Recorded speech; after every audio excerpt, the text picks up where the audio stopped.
Hi guys, how's it going? How y'all doing today? Hopefully today finds you well.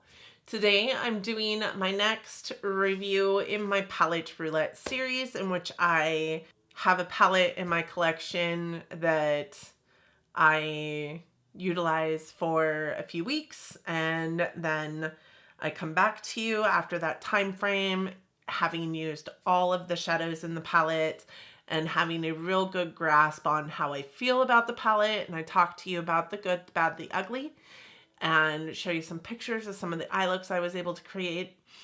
And then we roll in new palettes. Listen, I've been doing this for a long time, and I've reviewed so many palettes. I've reviewed almost 300 palettes on my channel. Like, how crazy is that? So if you enjoy this, you know somebody who, maybe has a new palette in their life that they'd like to learn a little bit about, or, even somebody who maybe just wants to know a little bit more about a palette, please share it out to your friends. I enjoy doing this. I really do. Today is not a day that I'm feeling like I'm going to enjoy, because I'm going to be talking some smack about a palette that I absolutely do not love from a brand that I stan. So there's that, but that should tell you everything that you need to know about how integrity driven I am on this channel, because I am going to talk about Natasha in a way I don't think I've ever talked about Natasha. With that said, for those of you new here, hi, my name is Donna. I'm a lover of all things high and colorful beauty and self-care. I also work in the beauty industry as a field leader for Ulta Beauty, so I get a lot of education in my position. I like to bring you that education here. Ultimately, I'm just out here talking about makeup, though, because I like to talk about makeup. And I'm hoping that if you're here, that means you also like to talk about makeup, or at least listen to somebody chattering on and on and on about it. And I hope that you enjoy the video at the end of the day, and you'll want to subscribe before you go. I'm kind of a kick in the pants to hang out with, if I do say so myself. So I hope that you'll want to stick around. And with that said, let's review some palettes, because I have a couple that we're going to be talking about today. I really can't wait to tell you my thoughts. I really can't.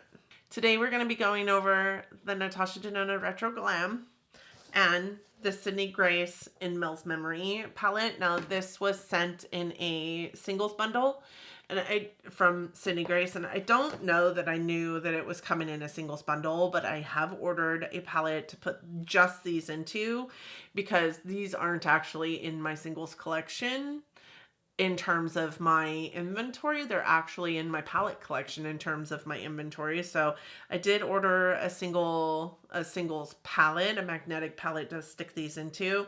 I just haven't received it yet today. Today, we're going to start with this. This is the Natasha Denona Retro Glam palette. This is a palette that I purchased when it first came out, because this was the mama bear to the Natasha Denona Mini Retro that came out, as well as kind of a glam version of that. So the saying is that this was the partner or collaboration of the Mini Retro and the Natasha Denona Glam. Honestly, when you open this up, this looks absolutely nothing like Natasha Denona Glam. I think that part of the thought process behind that is that this has some of those formulations in it that were part of the Natasha Denona Glam palette.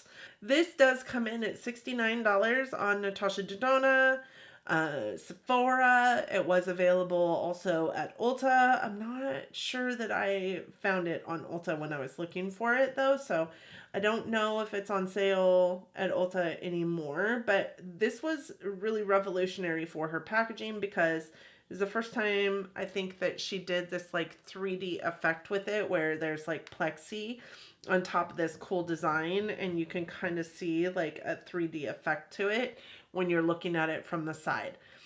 This, like I said, is $69. There's 0.67 ounces of product in it. There are 15 shadows, which means each one of the shadows in this palette is 0.04 ounces of product, which isn't unlike many other palettes on the market that maybe cost roughly the same price point, sometimes a little less. I know ABH used to be $45, and Their pans are like 0.03 ounces of product. I think even in their bigger pans, they're 0.04. They just look quite a bit larger than this, but there is like, you know, only 12 shades in there versus 15 in this.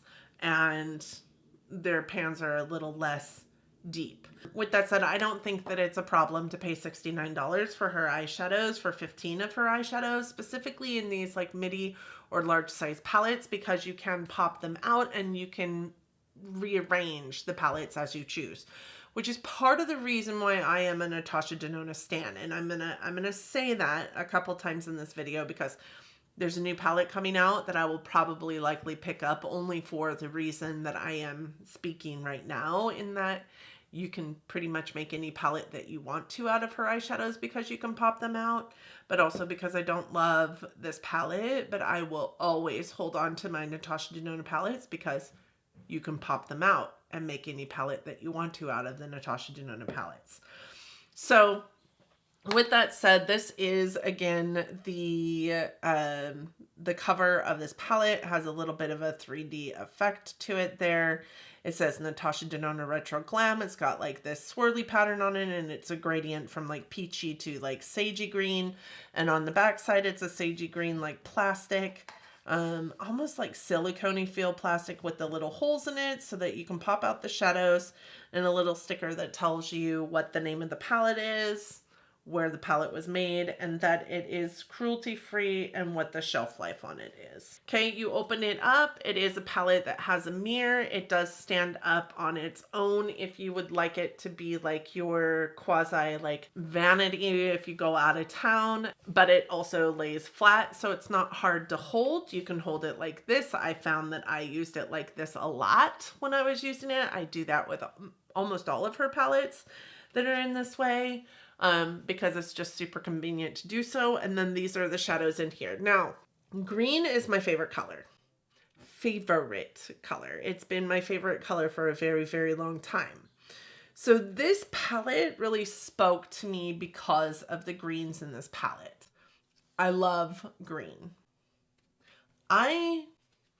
You know, here's the true tea. I struggled with this palette every single time I wore it. The Natasha Denona I Need a Nude was the first palette that I have used by Natasha Denona that I actually struggled to use and felt like I didn't love any of the looks that came out. I mean, some of them were kind of pretty. I think that the same can be said from this palette, but I really think for me, it's about the color story more than it is about the formula, because I know Natasha's formula very, very well, and I love Natasha's formula. This does have 15 shades in it.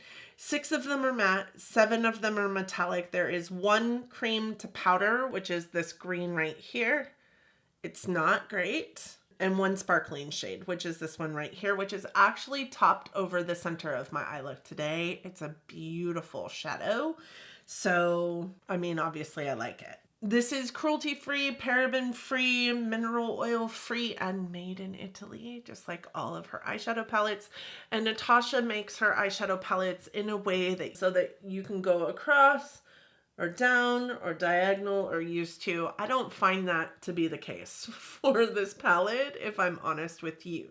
With that said, the wear time on this is approximately 9 hours. That's not unheard of for Natasha Denona. I think that, you know, some of her shadows last a little bit longer, some of them last a little bit less, depending on like how old the formulation is, not how old the palette is, but her older formulation maybe didn't last nearly as long as like her newer updated like creamy matte formula, right? The mattes are quite good in here. I love the mattes. They're very creamy and blend well. They build very easily on top of each other. They play together very, very well. And they're pretty pigmented to shade in pan. So like what you see is pretty much what you get. The metallics, creamy but dense. So they're a little bit heavier than, you know, most metallics out there. A little dabble do you. You don't really have to go in super hard on them. This shadow here on my eye is just me putting my finger in and tapping it over the top. The opacity is definitely there. There is some fallout with the metallics, specifically with the sparkling over here, because it's a little less tightly packed than the other shimmers in the palette. So there's a little bit more fallout here. I found a lot of fallout with these two shadows as well when I was using them, and I think it's just because you notice it more when they're dark.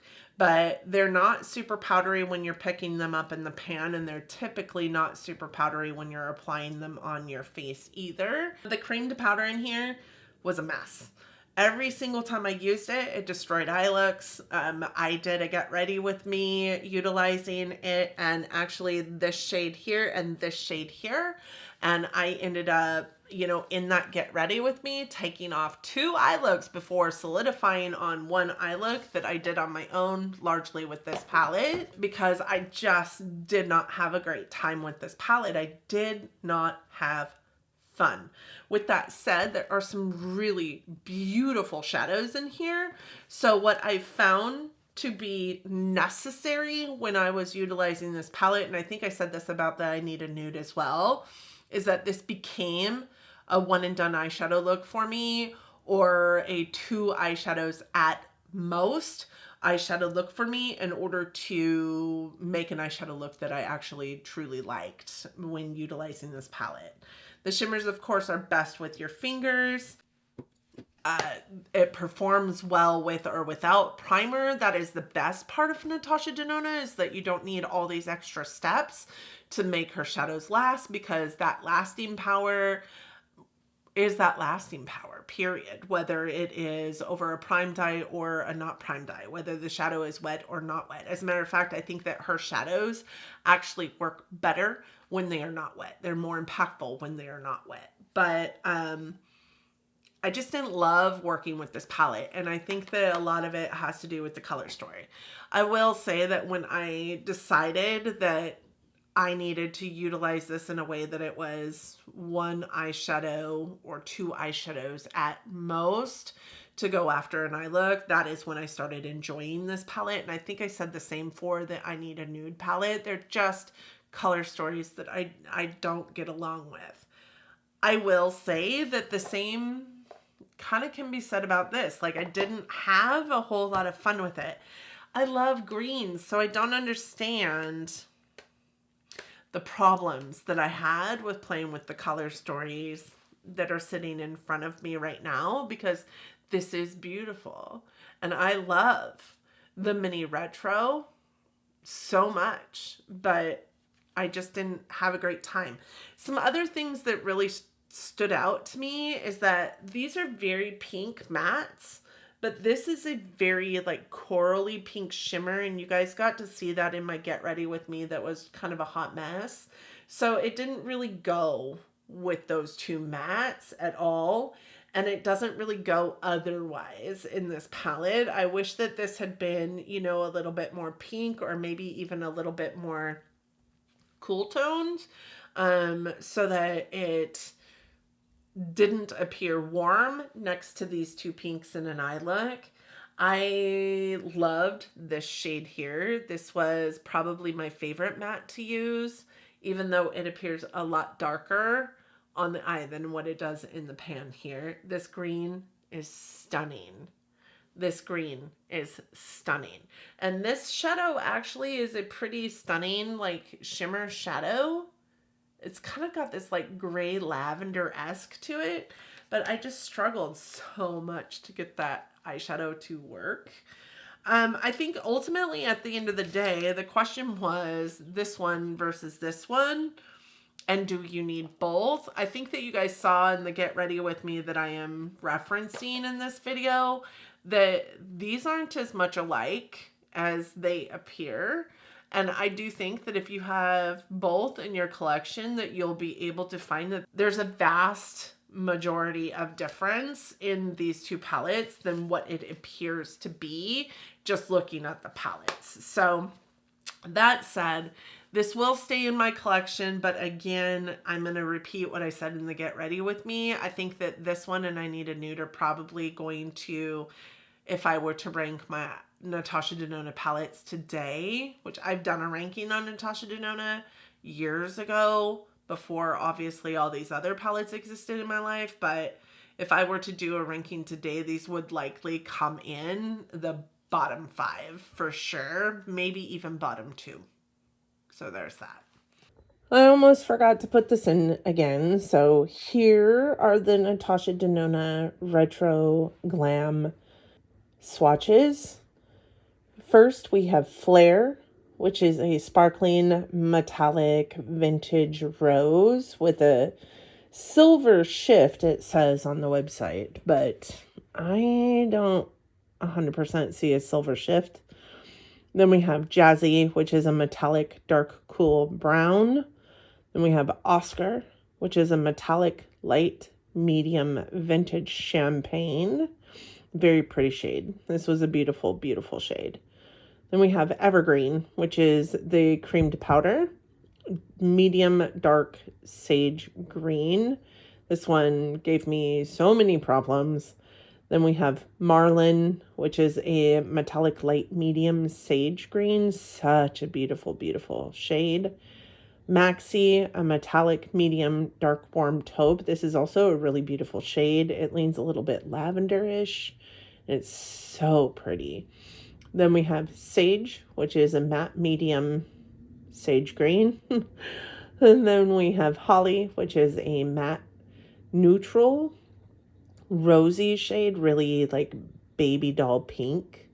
Then we have Fringe, which is a matte pastel sage green. It was really, really nice for blending out some of the darker greens in the Sydney Grace palette, or the darker green in the Sydney Grace palette. Then I have Faye, which is a medium muted, like brownie, sandy, like dusty shade. Then I have Flutter, which is the sparkling champagne. It says champagne pink on the website, but I don't know that I get pink from it. Then we have Lucy, which is a matte light, like limestone shade. Again, kind of like this sandy tone. I would say that it is deeper than it shows up in the pan in this swatch. Palladian, which is a metallic pastel sage green. This one is quite a bit lighter than the other metallic sage, so I do think there's a place for both in the palette. Then we have Belle, which is a matte medium dusty rose. Leans very pink next to Flare, that metallic vintage rose shade up top, but looks kind of corally in this swatch, but is definitely more of a pink on the eye. And then Oz, which is a metallic dark muted like foresty green, so like the metallic version of the creamed powder green at the top. All right, secondary to that was this palette here, which is the Sydney Grace in Mel's Memory collaboration. So this actually I don't think was ever really a collab.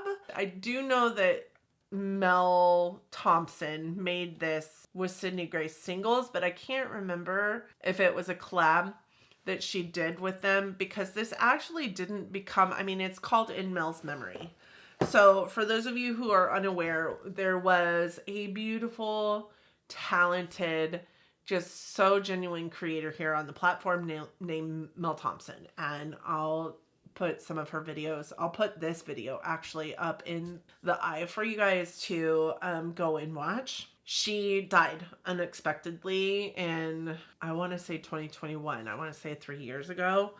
And that just seems wild to me. Not long after that, they promoted this palette called In Mel's Memory, because it was a palette that Mel had created on her channel using Sydney Grace eyeshadows, and they took the proceeds from this palette and gave part of the proceeds to Mel's family, because they just loved her so much, and because this was a palette that she created. And this palette was created based on the Natasha Denona mini retro palette, because we wanted a big Natasha Denona retro palette and we didn't have one, and the one that they created was like totally off base. So Mel created this one.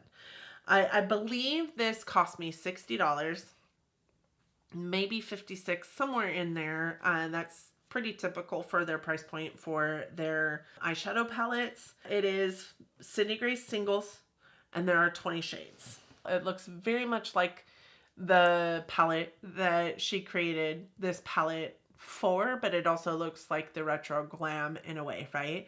But these are so different. This has a range of peaches and sagey greens and even kind of like army greens when I think of this one here and like this one here. It also has a couple of duochrome colors in it. It has this beautiful like goldy like minty green that is also beautiful. I mean, there's 20 shadows in here, whereas there's 15 in the Natasha Denona palette. So there isn't going to be a wholehearted amount of redundancy, but it is really wrapped around what that palette also looks like, which is kind of funny to me. The mattes in this are perfect. Like, they're so perfect. They're pigmented. They're easy to blend. Most of them are super true to pan. I would say that this one surprised me. It is quite a bit darker than it appeared in the pan upon application. It's just a lot darker than it appeared in the pan. So that one kind of surprised me. Some of them also are a bit more peachy than they appear. Like, this one appears to be a little bit of a like a cool tone pink, and it is kind of peachy. This one appears not to be peachy at all, and it is kind of peachy. So I just think that there's some really great shadows in this set. The metallics in here are really beautiful as well. They work best, however, over a tacky base or wet. If you don't go in with a tacky base or wet, you're not going to get like the impact that you would get from a super shimmery shade from like Natasha or some of the main like living large out there indie brands right now. That you're not going to get that from these, but they're going to be beautiful shimmers. Put them over a tacky base. They stay literally all day. No creasing, no fading, no movement. None of that occurs in this palette. I will say that these shadows are very powdery in the pan, but that does not translate to fallout on your face, which I mean, ever so love Sydney Grace 4. You guys just saw my single swatch party not that long ago, and you saw that most of the singles in my collection are Sydney Grace singles. Like, they truly just have an impeccable shadow formula, and I couldn't be more grateful to have all those Sydney Grace shades in my collection, and I honestly can't be more grateful to have 20 more of them in my collection. I have a Sydney Grace palette in my drawer of shame as well. So there's that. Like I said, this is a conglomeration of shadows that Mel Thompson thought perfectly replicated the thoughts and feelings and what she wanted for a midi size retro palette from the Natasha Denona mini, and it's truly beautiful. Did I struggle with these shadows as much as I struggled with the Natasha Denona one? No, but these are like straight up matte or straight up shimmer. The two that are duochrome aren't super shifty. They're also not super like moist like you might see like from some of the indie brands out there. A lot of those multi-chromes are a little more emollient than emollient or wet feeling than their shimmer counterparts. That is not the case for these shadows in here, and I have a couple of multi-chromes that I have purchased from Sydney Grace, like outright purchased from Sydney Grace, and those are also a little bit more dry. These are definitely drier shadows, but that does not impact how they perform on the lid or how they perform in blend or how it is largely what is on my eyes today. The only thing that is not on my eyes today from that palette is the Natasha Denona sparkling shade in this palette right here. So the shadows that I have on my eyes today are this color, and this color. So just 3 shadows. I will say that I found the same to be true about this palette that I found about the Natasha Denona palette. It's, the color story is not my favorite. Like, I don't not love this palette. I will say I would pull for this one before I would pull for this one in the future. Not my favorite color story. 1 or 2, maybe 3 eyeshadows in a look. Call it good. I don't think that this is a palette I can get creative with, which is what I was trying to do in my Get Ready With Me, which was my downfall and my demise. Like, it was 30 minutes and 3 eye looks with the same 2 palettes and just putting one on, wiping it off, putting it on, wiping it. It was a train wreck. It truly was a train wreck, but I'm not unhappy with having either palette in my collection. I'm just also probably not going to pull for them anytime soon. So that being said, these will largely land in the bottom portion of my end of year wrap up when I'm ranking all of my palettes. Yeah, that bottom third. The formulas are fantastic though. Like, I would say like this shadow, like literally any one of these shadows in the Sydney Grace palette, you pick it up on its own, you're going to find that it is stunning. And this was the shocker for me because that is just like such a beautiful like duochrome. Oh god, it was so pretty. It's got like this blue like flip to it that just was so special. So any one of those shadows in that Natasha or in that Sydney Grace palette that you pick up on its own, or even like a row of 5 of them, like beautiful. If this is your color story, you're gonna love it. Okay, I have these set up exactly how Mel did in her video and what's on the front thumbnail of her video. So I'm going to walk through these, how they're set up in my palette, which I think is the same way that she has them set up in her palette and how they were swatched in her swatches, which I showed earlier in this video. First, you have Green Mist, which is a duochrome, like green to blue to like almost iridescent looking shadow. Then you have Peyton's Puppy, which is a matte. Coral Cadet, which is a deeper tone, shimmery, sagey color. Then Honeydew, which is a mid-tone sage, I would say leans Kelly green almost. Bravo, which is a army green matte. Honeydew is also a matte. Green Mango. Green Mango is a beautiful green that has like a little bit of gold fleckiness to it, and it shifts that way on an eye look too. Really pretty, like almost kiwi color. Green Mango is a metallic. Blushed is a really peachy, like rosy peachy metallic. Honesty is a deeper peach than Peyton's Puppy, but not a whole lot deeper in an eye look, if I'm honest with you. Keep It Fun is a really beautiful, deep green shimmer. Kind of leans on the tealy side.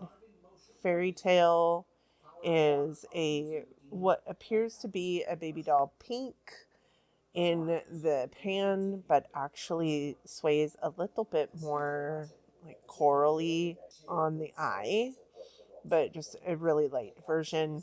Then we have Aim High, which is actually kind of duochrome, pinky purpley, the little bit of blue shiftiness to it as well. I found it very, very interesting and really impactful in an eye look. Then we have, I think I can't read the back of it, but something landing. If I can find it, I'll put it in the screen. This is a really pretty, like gray green matte. San Jose, which is a peachy brown matte. Relax, which is a more mid-toned matte, leans neutral. Turtle Bay, which is a evergreen color matte. Vanguard is kind of a mustardy tone brown. Golden Rose is a pinky, rosy, almost fuchsia toned shimmer. We have Commission, which is kind of an antique bronze, which sways really green with the greens in this palette. It is what's on my eye look today, in addition to Vanguard. Rover, which is a really beautiful deep brown satiny shimmer. And then Beyond, which is a deep brown, I would say neutral, leaning almost like gray toned brown matte, also in my eye look today. I also thought I would take a couple of swatches of some side-by-sides for you guys so that you could see that some of these are just not even close to lookalikes in the palette. Sydney Grace is always going to be the first shade, and then the Natasha Denona palette shade is going to be the second shade of the two swatches here. So I do have the Sydney Grace Golden Rose next to the Natasha Denona Flare. You can see that they're nothing alike. One is more pink, one is more coral for sure. The second set is Sydney Grace Turtle Bay next to the cream to powder formula in the Natasha Denona Retro Glam, and that is Evergreen. You can see that Evergreen looks a lot more sagey in the Natasha Denona palette and is a little bit patchy, honestly, in just a finger swatch than the Turtle Bay shade from Sydney Grace. The next one is the one that I can't remember, or I can't read the first part of the shade name on here, but it's that landing shade. It's kind of that gray toned green in the Sydney Grace palette. And the one I pulled from Natasha Denona that I thought looked most like it was Faye, the last shade on the second row in the Natasha Denona palette. I think that they resemble each other probably more closely than any of the other browns in the palette, but the Sydney Grace one is much more gray, I think. And then I have Honeydew from the Sydney Grace palette matched up against Fringe in the Natasha Denona palette, which is also the Natasha Denona shade that I forgot to swatch on my arm. Both are supposed to be, sagey greens. I think that Natasha Denona definitely pulled off the sagey green feel, whereas Sydney Grace's definitely looks more mint, and I think it was meant to look that way, to be honest. And then the last set I have is the satiny and metallic-y shades in both palettes. So the Sydney Grace shade is Rover. What you can see is much more of a chocolate brown than the one in the Natasha Denona palette, which is called Maxi. And Maxi really, when I put it with the purples, when I put it with purples, it looks very, very purple in an eye look. So I definitely like the Natasha Denona one, I think, better. I just don't love either shade, honestly, 100%. I wanted to put these in here so that you guys could see even the shades that look very, very similar in each one of these palettes are truly completely different. I think the ones that look the closest are those gray-green shades, and even then, they're really, really different. I just didn't get along with them. So let's go pick new palettes. Y'all should know if you watch my last one which two palettes we're going to pick, and then we will move on. Okay, if you watch me at all, if you've been around here for a second, you know that I love Melt. You know that I also love crazy kind of rainbow colors, and you know that I've been dabbling in some pretty plain palettes over the last several times. So we're now going to go to crazy. We're going to go crazy in crazy town. So we are pulling the Melt Cosmetics. Listen, Nightmare Before Christmas. I don't watch cartoons or animation or anything like that, but Nightmare Before Christmas is one of my favorite Halloween / Christmas movies out there. And truly, Tim Burton is a genius.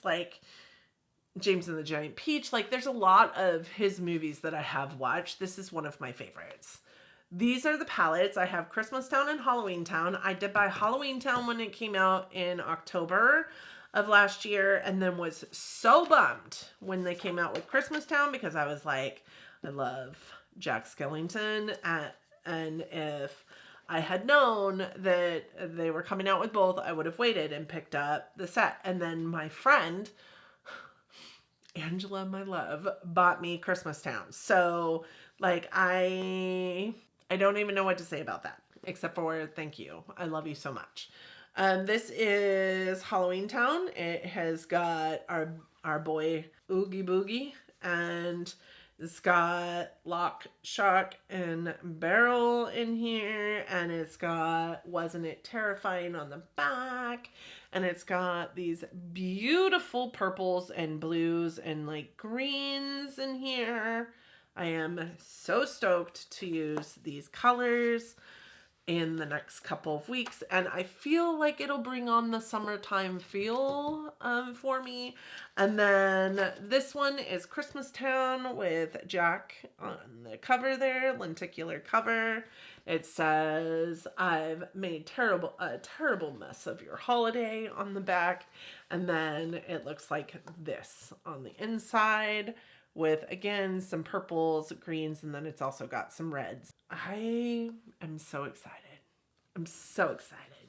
Now these are what my creative mind needs right now, because I'm telling you, you guys heard my get ready with me. Not feeling super creative these days. I'm not even feeling super fantastic about me, myself, and I. So I'm so excited to use these. I may or may not also pull in my Danessa Myricks Blooming Groundwork palette with these, because there's absolutely not a neutral shade one in these palettes. And I am all for purple as a neutral, purple as a crease, pink as a crease, red as a crease, orange as a crease. I don't care, but I may pull it in just in case, because sometimes a girl just needs a brown. So there's that. I'm so excited to use these, if you guys can't tell. So hopefully we will have a grand old time. They will not be the typical inconsistent melt formulation where I get pissed off for using them. We will see.